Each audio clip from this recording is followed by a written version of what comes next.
शुरू अल्लाह का नाम लेकर जो बड़ा मेहरबान निहायत रहम वाला है। यासीन, कसम है कुरान की जो हिकमत से भरा हुआ है। ए मोहम्मद सल्लल्लाहु अलैहि वसल्लम, बेशक तुम पैगंबरों में से हो, सीधे रास्ते पर हो। ये कुरान गालिब व मेहरबान का नाजिल किया हुआ है ताकि तुम उन लोगों को जिनके बाप दादा को खबरदार नहीं किया गया था खबरदार कर दो कि वो गफलत में पड़े हुए हैं। उनमें से अक्सर पर अल्लाह की बात पूरी हो चुकी है, सो वो ईमान नहीं लाएंगे। हमने उनकी गर्दनों में तौक डाल रखे हैं और वो ठोड़ियों तक फंसे हुए हैं, तो उनकी गर्दनें अकड़ी हुई हैं, और हमने उनके आगे भी दीवार बना दी और उनके पीछे भी।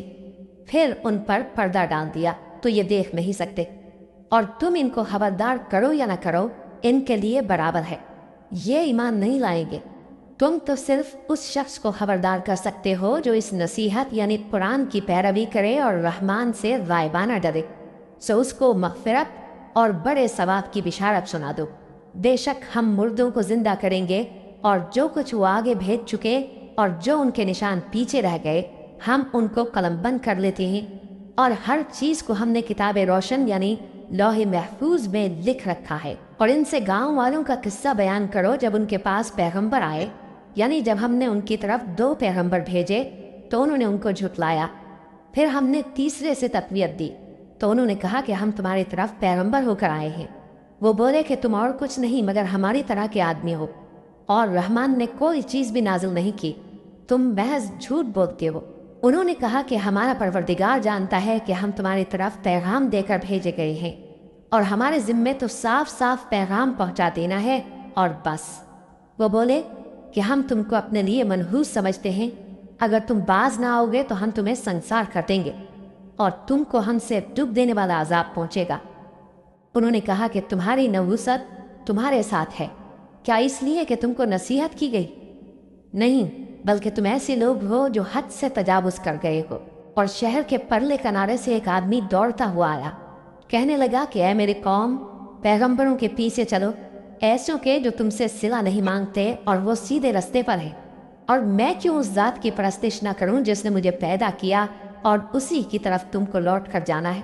क्या मैं उसको छोड़कर औरों को माबूद बनाऊं कि अगर रहमान मुझे नुकसान पहुंचाना चाहे तो उनकी सिफारिश मुझे कुछ भी फ़ायदा न दे सके और न वो मुझे छुड़ा ही सकें? तब तो मैं खुली गुमराही में पड़ गया। मैं तो तुम्हारे परवरदिगार पर ईमान लाया हूँ, सो मेरी बात सुन रखो। हुक्म हुआ कि बहिश्त में दाखिल हो जा। बोला काश मेरी कौम को पता चल जाए कि मेरे रब ने मुझे बख्श दिया और मुझे इज्जत वालों में शामिल किया, और हमने उसके बाद उसकी कौम पर कोई लश्कर नहीं उतारा और न हम उतारने वाले थे। वो तो सिर्फ एक चिंगार थी, सो वो उससे नागहां बुझ कर रह गए। बंदों पर अफसोस कि उनके पास जब कोई पैगंबर आता तो वो उससे तमस्खुर ज़रूर करते। क्या उन्होंने नहीं देखा कि हमने उनसे पहले बहुत से लोगों को हलाक कर दिया था?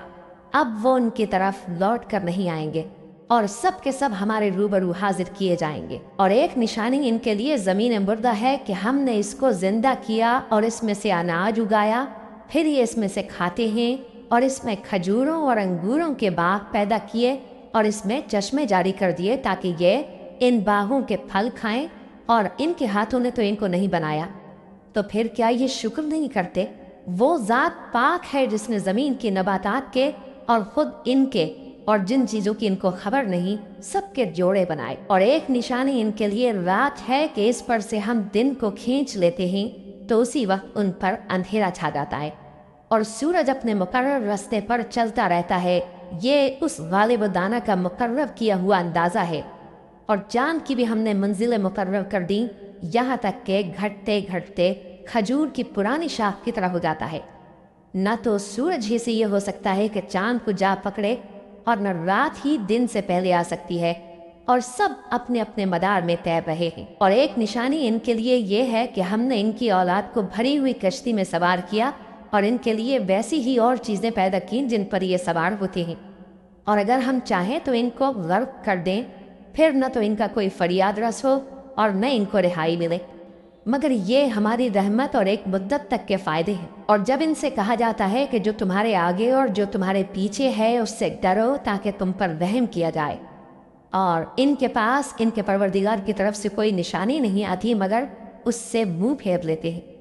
اور جب ان سے کہا جاتا ہے کہ جو رزق اللہ نے تم کو دیا ہے اس میں سے خرچ کرو، تو کافر مومنوں کے متعلق کہتے ہیں کہ بھلا ہم ان لوگوں کو کھانا کھلائیں جن کو اگر اللہ چاہتا تو خود کھلا دیتا، تم تو کھلی گمراہی میں ہو۔ اور کہتے ہیں اگر تم سچ کہتے ہو تو بتاؤ یہ وعدہ کب پورا ہوگا؟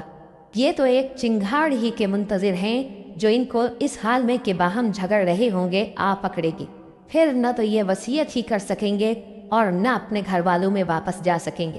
اور جس وقت سور پھونکا جائے گا یہ قبروں سے نکل کر اپنے پروردگار کی طرف دوڑ پڑیں گے، کہیں گے ہائے بربادی، ہمیں ہماری خوابگاہوں سے کس نے جگہ اٹھایا۔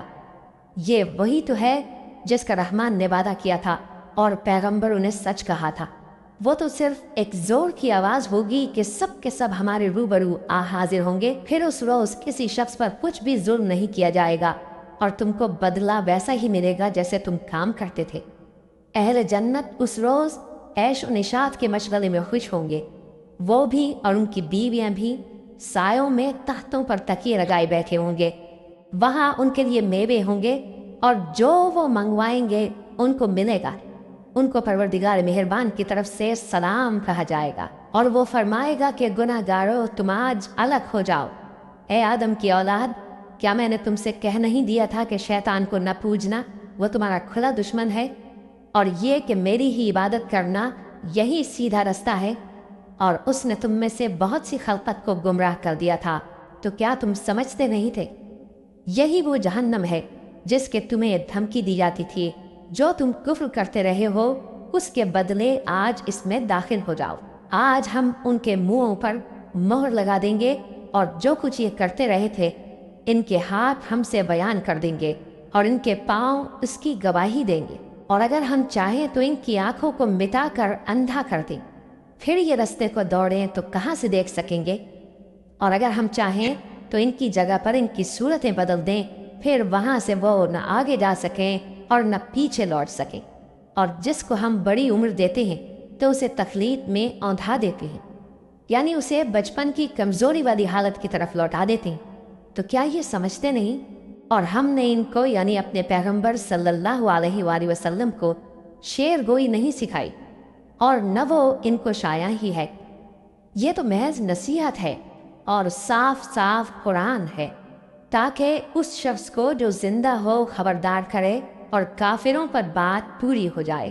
کیا انہوں نے نہیں دیکھا کہ جو چیزیں ہم نے اپنے ہاتھوں سے بنائی ان میں سے ہم نے ان کے لیے مویشی پیدا کر دیے اور یہ ان کے مالک ہیں، اور ان کو ان کے قابو میں کر دیا تو کوئی تو ان میں سے ان کی سواری ہے اور کسی کو یہ کھاتے ہیں، اور ان میں ان کے لیے اور فائدے اور پینے کی چیزیں ہیں، تو کیا یہ شکر نہیں کرتے؟ اور انہوں نے اللہ کے سوا اور معبود بنا لیے ہیں کہ شاید ان سے ان کو مدد پہنچے، مگر وہ ان کی مدد کی ہرگز طاقت نہیں رکھتے، اور وہ ان کی فوج بنا کر حاضر کیے جائیں گے تو ان کی باتیں تمہیں غمناک نہ کر دیں۔ یہ جو کچھ چھپاتے اور جو کچھ ظاہر کرتے ہیں ہمیں سب معلوم ہے۔ کیا انسان نے نہیں دیکھا کہ ہم نے اس کو نطفے سے پیدا کیا، پھر وہ طلاق جھگڑنے لگا اور ہمارے بارے میں مثالیں بیان کرنے لگا اور اپنی پیدائش کو بھول گیا، کہنے لگا کہ جب ہڈیاں بوسیدہ ہو جائیں گی تو ان کو کون زندہ کرے گا؟ کہہ دو کہ ان کو وہ زندہ کرے گا جس نے ان کو پہلی بار پیدا کیا تھا، اور وہ ہر طرح کی تخلیق کو جانتا ہے، وہی جس نے تمہارے لیے سبز درخت سے آگ پیدا کی، پھر تم اس کی ٹہنیوں کو رگڑ کر ان سے آگ نکالتے ہو۔ بھلا جس نے آسمانوں اور زمین کو پیدا کیا، کیا وہ اس بات پر قادر نہیں کہ ان کو پھر ویسے ہی پیدا کر دے؟ کیوں نہیں؟ اور وہ تو سب کچھ پیدا کرنے والا کامل علم والا ہے۔ اس کی شان یہ ہے کہ جب وہ کسی چیز کا ارادہ کرتا ہے تو اس سے فرما دیتا ہے کہ ہو جا، تو وہ ہو جاتی ہے۔ وہ ذات پاک ہے جس کے ہاتھ میں ہر چیز کی حکومت ہے، اور اسی کی طرف تم کو لوٹ کر جانا ہے۔